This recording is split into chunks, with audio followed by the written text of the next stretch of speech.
Morning, brothers. Good morning, brothers again. And of course, we have sisters here, so I'm forced to say brothers and sisters. But this gathering is more for us, brothers. Only this morning, and I wish to thank the person responsible for the proceedings this morning for introducing me with all of this. But she only asked me this morning, and I gave her what I had. It was not intended to worry with all of these things. I would prefer that you recognize me and see me here as one of us. Because when I sat there, I shared what weighs me down as a man. And it is as real as what all of you contributed this morning. I really want to break the ice again. And my wife, I'll tell you something about what we do. I said earlier on that as men, we hardly do anything for ourselves. It's not strange that women are the ones preparing for us to come into issues of mental health. And last time I addressed a gathering in Grenada when they launched their National Men Convocation. The presentation was prepared by my peers, a woman. So I said to them, well, this all the men gathered here to hear from a man. I told them, I have a little surprise. What I have here to say was prepared by a woman. And I think it's deja vu again because whoever organized this thing was speaking to my wife. And my wife said, you have to go. And she prepared the script for me to present. So this morning she said to me, and I want you to break the ice with something. So I told her, what is it? Well, she prepared the presentation on the 9 P's. The 9 P's. And I will tell you what the P's are. But then she said, when you're going to break the ice and tell them the peas you're going to talk about is not pigeon peas and lentils, those kind of peas. And I said, well, that you want me to break the ice with them and will not laugh, you know. But what I did, I took the peas, all of the words of peas, and I'll share with you those 9 P's. And I put it into chat, GTP, GPT. Yes. GPT or whatever, I put it in it and I asked ChatGPT to give me a sentence with the 9 P's. So the P's she gave me was plan and preparation, prayer, promise, parental commitment, protection, provision, prosperity, programs, and pride. So I took the 9 P's and I put it into it and I said, can you give me a sentence with all of those P's? And it reads, through careful planning and diligent preparation with prayer and promise, we uphold our parental commitment, offer protection, provision, and a nurturing program that fosters prosperity and instills pride in the next generation. So I copied and I sent it to her on her phone. She said, wow, you're so bright. I tell her, no. Instead, I didn't do that. I took the 9 P's you gave me and I put it into chat and he gave me that. Tell me what? I said, yes. So she asked that at the end of my proceedings that we all pledge this on this. Now, this is the extent to which women in our lives can guide us. And it's no strange occurrence that the women in Saint Lucia, the women who are responsible, provide leadership in doing what we do here today. And I think this is the first level of we must reconcile with ourselves as men, that we are not less when women can do things for us. In fact, the more comfortable we are with being served, the better we are in terms of moving on. So when I did speak with my four brothers, and I was asked, and I shared with them what weighs me down, I said it's my imperfections. I said to them that I'm going to be 60 years in August this year. I was born in 1965. So I grew up at a time when men were just the boss. You understand? Whether you were a tailor, whether you were a fisherman, a carpenter, a mason, just the ordinary man in Saint Lucia was a boss when he entered his home after work. The food, whether it is a poorhouse, the pirates would cover the peas in a special dish, the fish in a special dish, the brown provisions. In fact, things has changed so much. The pirate dishes Palmer used to sell, they even stopped selling them because they don't do that for men anymore. You understand? But back then, I saw men being celebrated, just being men. And when I got married, 1991, just like my dear friend, 24 years, all of that had changed. The women expected more from men, but that sort of culture of where men will be bestowed all of this thing had changed.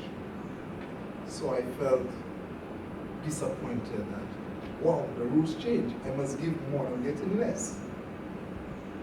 And in the process of trying to do more, because women exponentially expected, became conscious of what family life is about and demanded more from us. And those of us who were looking back at the men who did less and got more, it was for me a challenge.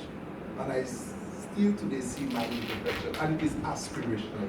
Every day I try to do better. And what I fail to do at one level, I hope I get the opportunity to do it at another. So these days I'm focusing on my grandson, and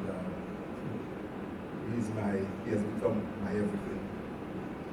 So this 9 P's, and of course we're focusing on, I really want you to think of yourself as a father. And in spite of your challenges, in spite of your difficulties, in spite of how you may feel that you're inadequate,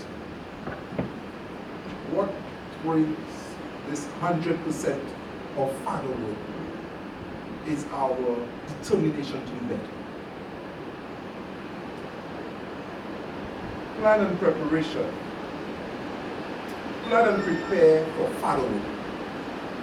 Your children's future, education, sound advice, a bedroom cradle. Plan your life with them in mind.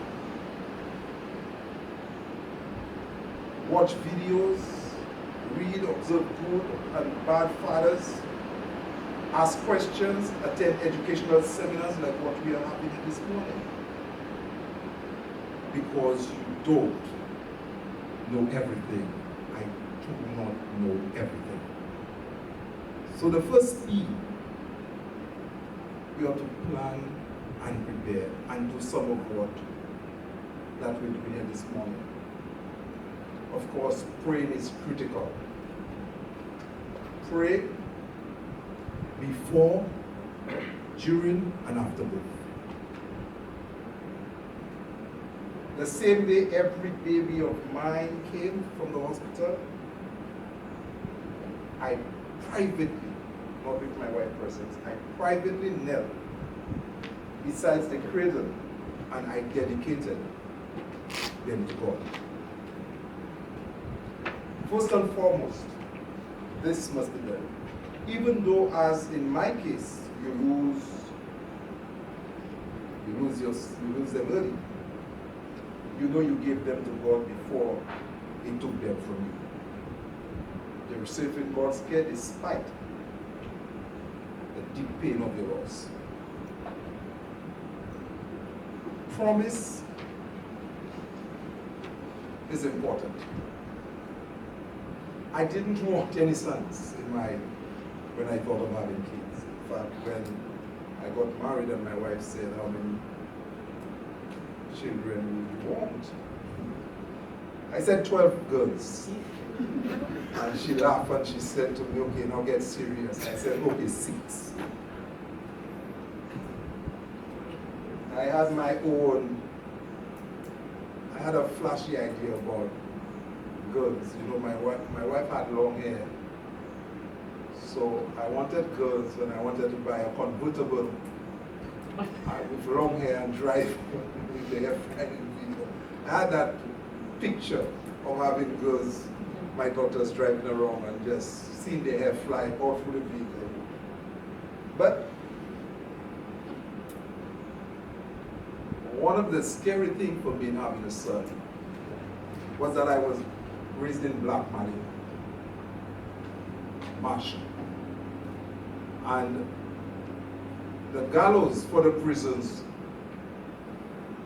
the last set of hangings that took place at the prisons, when the trap door opened, it would hit the walls and you would hear and you know that person was hung. And the silence throughout the city of Castries from Marshall to the center of town, if a pin fall, you would hear it. So the futsal boys who committed the murder at Woodlands and they murdered the white corporal, I recall too vividly and clearly listening to Dr. Rambali giving the commentary on his health as they walked to the gallows. But when that gallows trap door opened and hit the walls at that morning, I heard it. And that traumatized me throughout my life, and I said, I do not want to have a son at all. It so happened that my first child was a boy. When he was born, I prayed and told God that if my son had to face the prison, I'd face it with him. I promised myself that whatever my children would go through, I would be there for them, good and bad. I would support them. So at that time when Josie was born, my biggest fear I confronted, that if Josie, for one reason or the other, was walking to the gallows, I told myself in my heart I would be walking with him and would cry with him, but I would be there for him. I would be a father on all situations to my kids. That's the promise I made.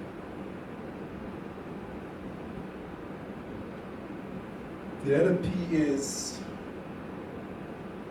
parental commitment. You lose jobs, you lose positions of power, but you can't stop being a dad. Commitment to being the best dad that you can be must be something that you consider deep within your heart. Commitment. Again, it ties in with the promise, but you must commit yourself to it. It's difficult being a dad. It's difficult just going through life and having responsibilities. But a good dad, in spite of all the challenges, is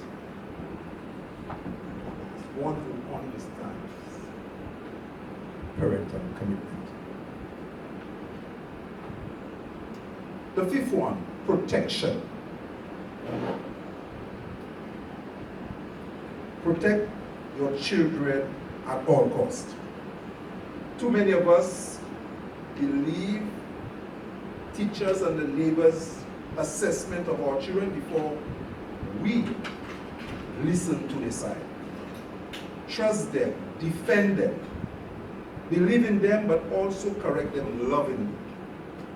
As we age, roles reverse.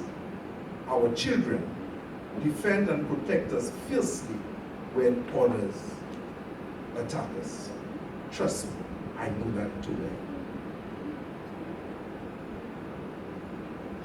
Provision. The sixth key. Children have many needs. They have feelings. They have preferences.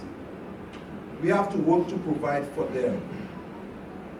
If today they don't feel for the rice and they want potato, don't say eat what you get. If you can give them potatoes, do so. If you are repainting the house and they ask them what color they like, buying a car, bring them to help you choose.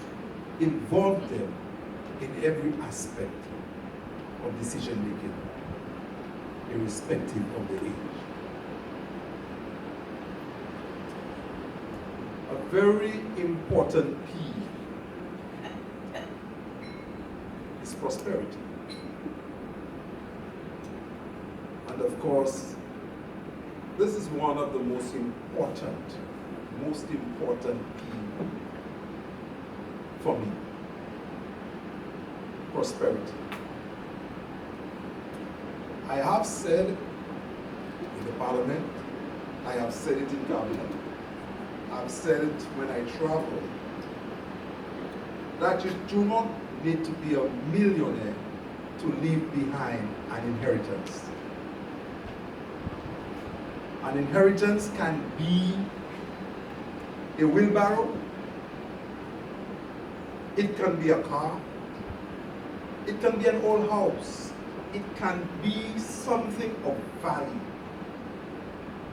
But everyone who works in this life can leave something to be inherited by someone. Because you will never consume everything that you work for.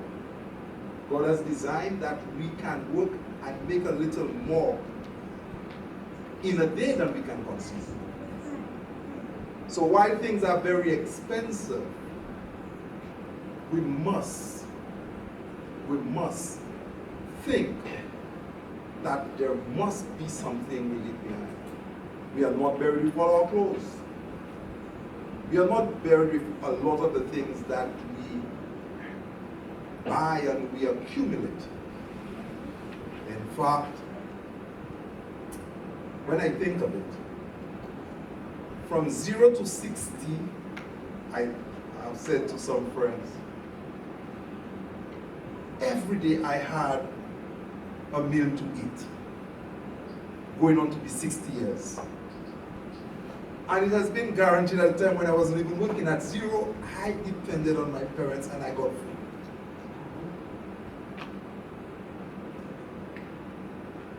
As you get older, you eat less. As you calculate the poverty line for Saint Lucians, the human equivalent for a senior person at age 80 for food intake, food alone, is less than a 16-year-old boy living at home. When you're 16 and you're a young man at home, when you can consume food. Let me tell you, when I was 16, you know, they used to give me, I used to go to Malouis, I used to go to the SDA primary school on Nance Road. So I used to get $1. Because my Henry on the hill used to sell bread and butter, 15 cents for bread and butter, and 15 cents for a glass of juice. Well, I find that was not giving me enough, so I'll just buy 10 dry loaves and sit under a tree and consume. I was strong and I could consume. And I wasn't working then. As you get older, you eat less. But you're now working. Why can't you leave something for someone to inherit? I also remind my friends that if we believe in the creation, when God made man, he gave everything to them. They met everything there. They inherited earth with everything. So by our very nature, all we need to do is to manage what's there. We all can leave behind something. So prosperity is important. Invest in the next generation. Don't be selfish. There are some statements I've heard in our culture from some parents. It is not progressive. Moi travaille pour ça, moi il travaille pour ça. That is a slave concept. It is not a parent concept. Then God should not have made the Garden of Eden and put all of these things in it. I've heard worse than that. See, non phenomenon pay l'école by Bali. And some fathers choose not to pay CXCs and school fees for the children because they have a boyfriend. That is not being progressive. And the men who espouse this thing need to be rebuked strongly. I have heard in my work, and I've seen some of the worst, the issue of incest. Men who abuse their daughters sexually. Men who believe that their first virgin belongs to them. Some of these things are inculcated in our culture one way or the other. You do not invest in the next generation by taking advantage of the children. You know, I love this prosperity thing so much because there's also laughable things about it. We have almost 700 senior people receiving care. So the government spends $10 million a year, and we have persons going out to care for them. Of course, a lot of them have children, but they're living alone.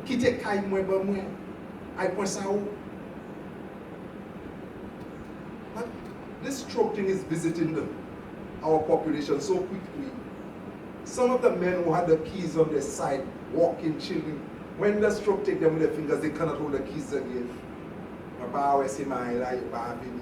You send them and get their own homes.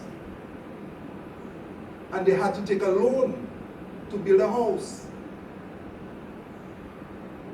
But now the house is leaking. How are they going to get money to help fix it? But if you're thinking of investing in the next generation, you cannot consume the house. It's not a piece of bread. You're going to leave it there. But you use it as a whip on the child, as against using it to develop the child. Can you please extend and give her a room? It's okay, she has a boyfriend. That should not prevent her from staying home. When we start to demonstrate that passion to leave something behind for the next generation, I think it is one of the most important steps of when we recognize we are being parents. Because there's something we can leave behind. It is not the amount that you leave behind. It is leaving something behind. Because you can. So you could, as you would today, you could say, I have a child. You know, I like to speak to young children. So this 8-year-old, every time I meet her, I will say to her, will you marry me? She said, no, you're too old for me, Mr. Henry. So the last time I saw her, I said, when you're 18, I will be 60-something years old. She said, 18? Oh yes, I will be receiving my first bank account and have money on it already. I said, who's doing that for you? Daddy. At 18, she's already counting. The father is not a wealthy person. It can be $1 that you put on an endowment. Children must grow up in our society knowing that we care about their tomorrow. Their tomorrow. Prosperity is important. All other cultures, the Asian cultures, you travel to the Middle East, the Chinese, they think of the next generation somehow or the other. In our society, a lot of them think of tomorrow and today. They live in bounce and joy just for now. So very important, invest in the next generation. Your grandkids, the fatherless children in the neighborhood, my son, Joachim, I bought him a bike. And I paid that for $800 at the time. And Joachim had this funny thing about him. He accepts or when he rejects.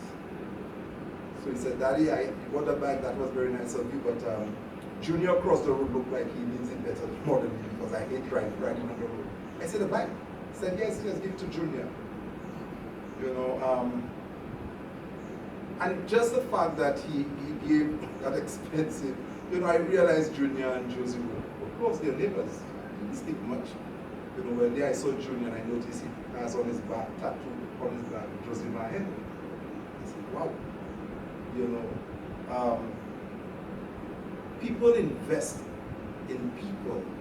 It makes a difference in their life. Falling in love with people. You can elevate them. Say sorry. It is not,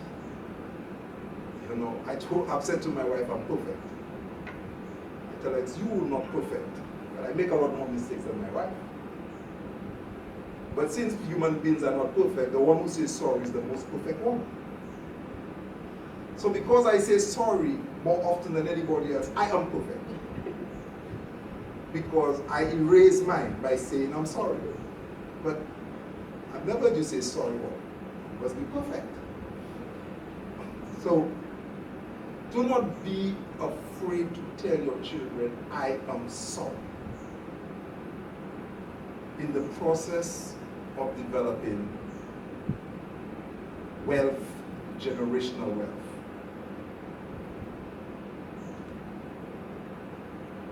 Like I said, don't send your daughters to a sugar daddy. It doesn't matter how poor or what their struggles. Take them by the hand. Bring them to the place of the things that you want to do that you're able to do for them. Tell it to them. Say to them, Daddy, I want to work and buy you this. I would like to buy you a piece of land. I would like to do this for you. I'm looking. I do not know if I will achieve, but I'm looking towards it. This is some of the most powerful things we can do as parents. And the last one is pride. We must learn to swallow our pride. Eat humble pie and start today. Your children are worth it. And you too. You need to be the best that you can be. When you would have contributed to your children's life the best way you can.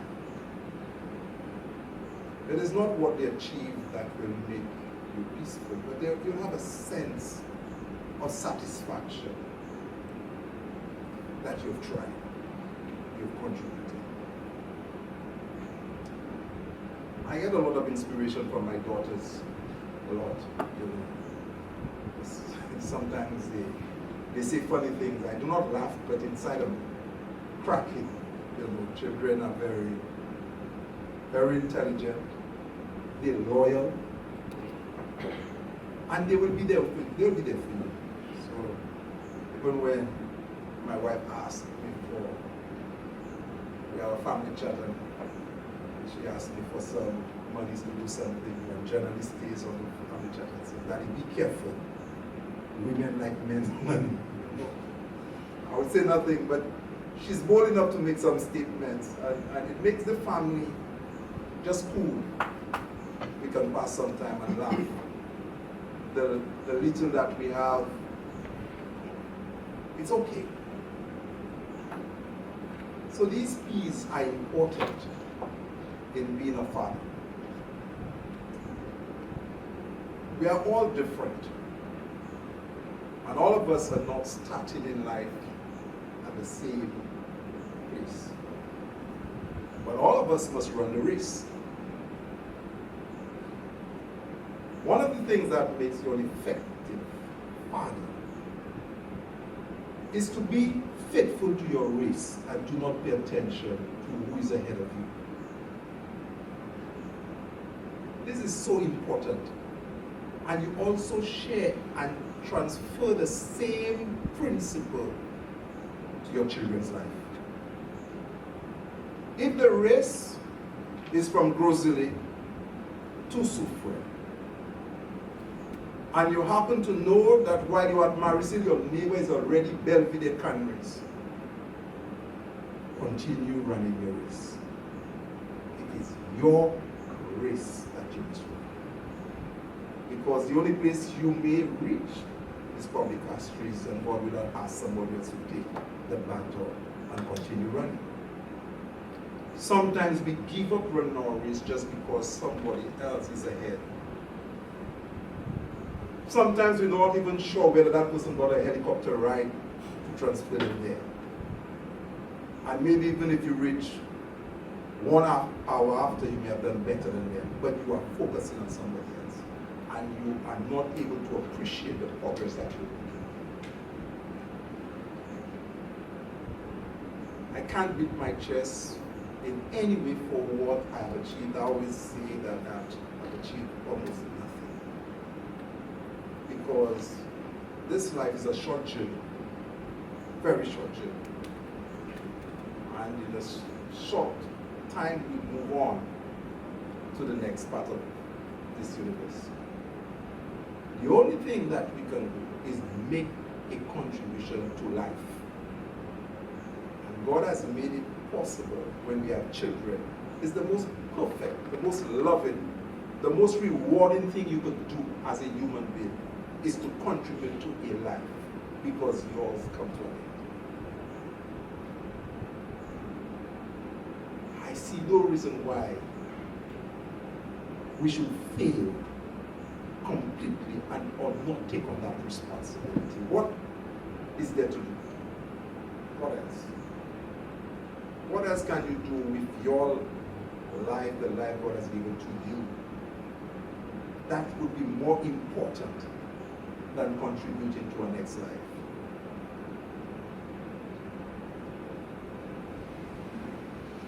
I would like to present it another way to you.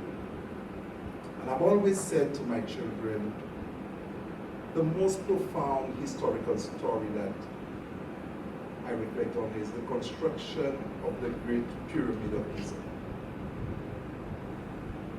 That pyramid, in my mind,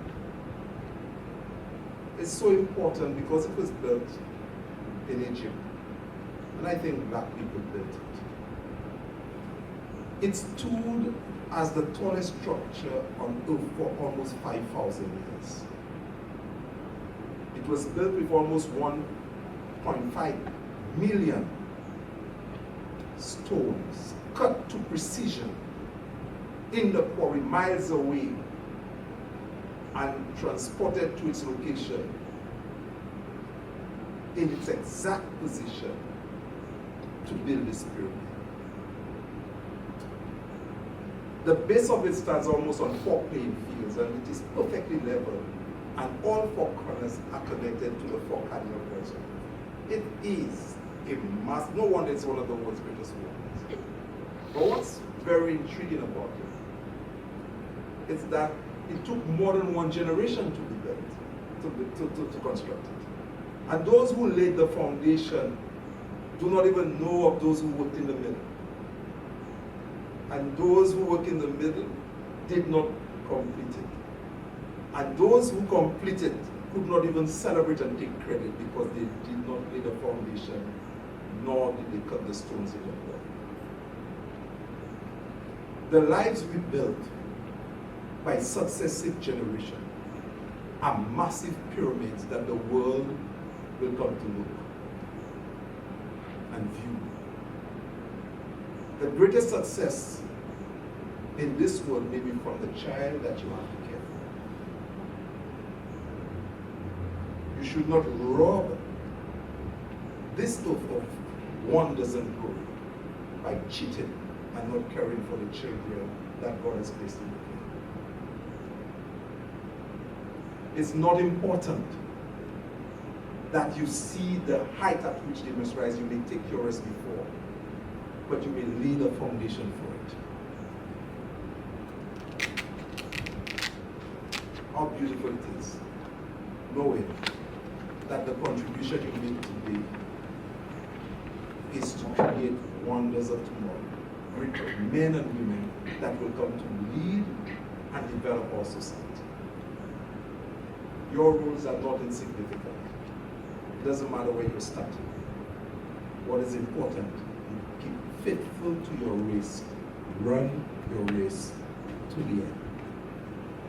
Care for our children. So my wife asked me to ask you to do this one. When I get home, she'd ask me a lot of questions, but I don't want her to ask me one and I fail because they will not say Bosla, we will Bosla Hala. So I want you to stand with me, all of you, and I want you to just please and just repeat this one statement that I read. And you just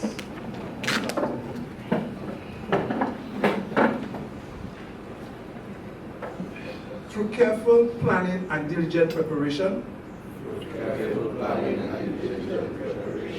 with prayer and promise, we uphold our parental commitment to offer protection, provision, and nurturing programs that fosters prosperity and instill pride in the next generation. God help us. Thank you very much.